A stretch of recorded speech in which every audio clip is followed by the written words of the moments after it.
Have you ever heard whispers of like creatures hiding in Yeah. plain sight, Yeah. disguised as humans? Ooh, spooky. I like it. Yeah, welcome back to Iranian Things. This is episode 114. 114. I'm Kiyu Mars, I'm Tannaz. and we're going to be taking a deep dive into a really fascinating creature of Iranian lore today. Yeah. As always, we explore the myths, the legends, The hidden corner. the cryptozoology of Iran, and kind of bring this stuff to light. So today we're going to be venturing to Torbat Heidarieh in southeastern Iran, Okay. where we find tales of this really interesting being, Pir Barzangi. Have you heard of this I one? have. It's so interesting, right? Because it doesn't neatly fit into these categories of, Right. good or evil, Right. monster or benevolent being. It's this duality, you know. Yeah. It's not like the typical like monster under the bed kind of thing. Right. Some stories paint Pir Barzangi as this master of disguise. Like a shapeshifter. Almost like a shapeshifter, but it's more like it lives among us. Passing as human. It passes as human. It appears human. Yeah. But it uses this trickery Deception. to kind of get what it wants. Yeah. And what's really creepy is that if you unmask it, Yeah, the cost. you pay a terrible price. Yeah. Like you lose your voice. You can't speak. It takes your tongue. It's wild. It's really chilling when you think about it. It's like a reminder. It makes you think about the hidden faces people might wear, Yeah, and just the things that they might do to keep up those appearances. Yeah, exactly. But then, you have this whole other side of Pir Barzangi. Yeah. And this is what I think is so interesting. This is what really grabbed me about this creature. It's that in some stories, it's not a human-looking figure at all. Totally different. It's a div. It's a mother div. Yeah. And she's described as being grotesque, imposing, like exaggerated features. And where does she live? She lives in wells, caves, abandoned cottages. Nothing like blending into human society, right? Not at all. That's what's so fascinating, right? It's like, how can this one creature be both deceiver and protector? Protector. Yeah, because these stories where she's this mother div, they say that she actually shields heroes. Wow. She even protects them from her own monstrous children. So, okay, wait. We should maybe back up a little bit here for those who aren't as familiar with Iranian folklore as maybe we are. Yeah, good point. Divs are kind of a big deal, right? They're prominent. They're prominent, and they're generally depicted as like malevolent. Yeah, they're not good guys.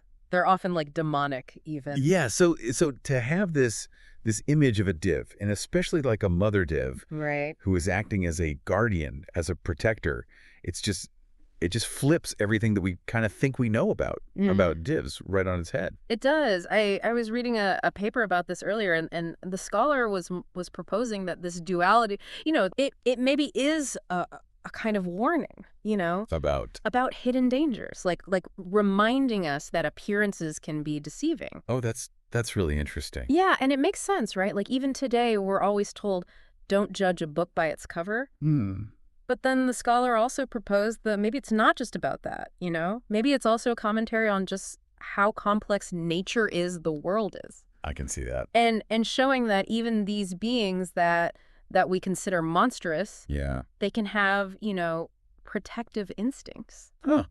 That's deep. And it makes you think too, right? Like about all those other instances in folklore and mythology where you have these figures that are kind of morally gray, Right.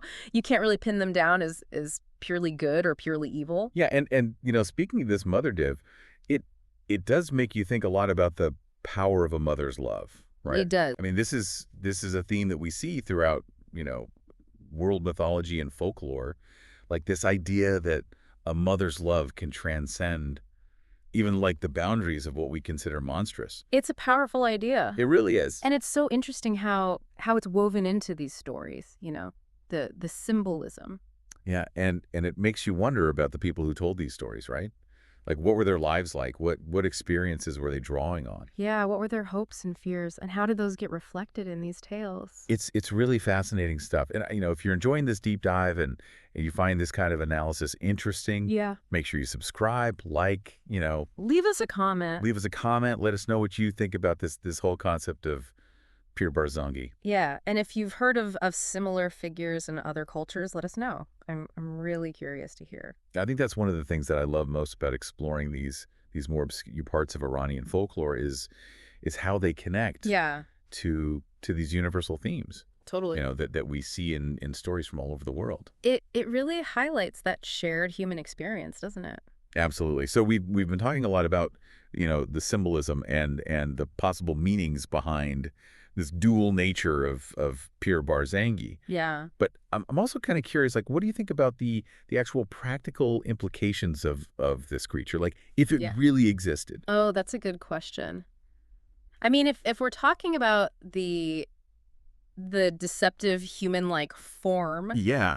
I guess it would be kind of like a cautionary tale, right? Yeah. Like to be careful about who you trust, to be aware that not everyone is who they seem. Right, because you never know who might be Pir Barzangi in disguise, Exactly. ready to steal your voice if you figure out their secret. Ooh, that's creepy. Yeah. But if we're talking about the mother div, the protector, I Mm. mean, I think that would be pretty amazing, wouldn't it? It would be. To have this powerful being on your side, watching out for you, even if she, looks a little scary. Yeah, I mean, it's kind of like the saying, never judge a book by its cover, right? Exactly. I mean, I wouldn't want to run into either version of Pir Barzangi in a dark alley at night. Probably not. But it's fascinating to think about the different roles that this creature could play, you know? Yeah, no, I agree completely, and it's just another reminder that Iranian folklore is full of these amazing creatures and stories. And so much to discover still. Absolutely. It's like a treasure trove. It is. It really is. Well, this has been a fascinating deep dive into the world of Pir Barzangi, It has. and I really hope that our listeners enjoyed it. I did. If you're craving more stories about divs and other creatures from Iranian lore, Ooh, yes. be sure to check out our episode or the whole playlist Whole playlist. dedicated to them. Yeah, you won't regret it. It's a journey through like the darker side of Iranian folklore. Yeah. It's pretty spooky sometimes. It can be, but it's always fascinating. And who knows? What? Maybe Pir Barzangi in one form or another is still out there, lurking among us. Its true face hidden from view. That's a chilling thought. I like it. Until next time, keep exploring the shadows. Bye, everyone.